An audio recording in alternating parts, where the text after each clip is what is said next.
Soc el doctor Víctor Vallès. Avui anem a parlar dels implants dentals. Com podeu veure el model, així es pot observar com serien les arrels de les dents per dins. Quan es produeix una ausència, bé siga per una càries, per un traumatisme o de més, la situació en la que ens trobaríem seria aquesta. Tradicionalment, el que s'ha fet ha sigut preparar les dents adjacents, és a dir, rebaixar les dents del costat per a col·locar un pont que substituïsca la peça que s'havia perdut prèviament. A l'actualitat, amb el que estem treballant, són els implants dentals. Què són els implants dentals?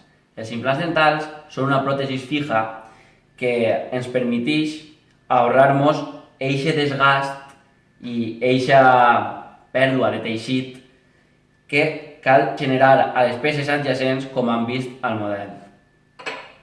Amb l'implant dental, amb una simple cirurgia, l'ausència present es substitueix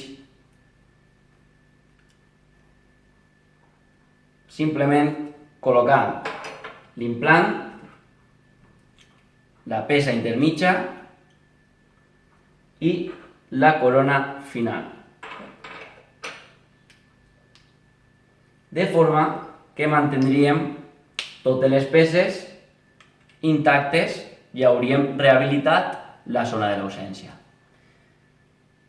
A banda d'aquest desgast que hem comentat, al sobrecarregar les dues peces que en compte de suportar el seu propi pes tenen que suportar el pes de l'ausència, en el cas del pont, es van a ressentir, cosa que en l'implant no va passar, perquè les dues peces segueixen intactes i no tenen ningú tipus d'anomalia ni alteració.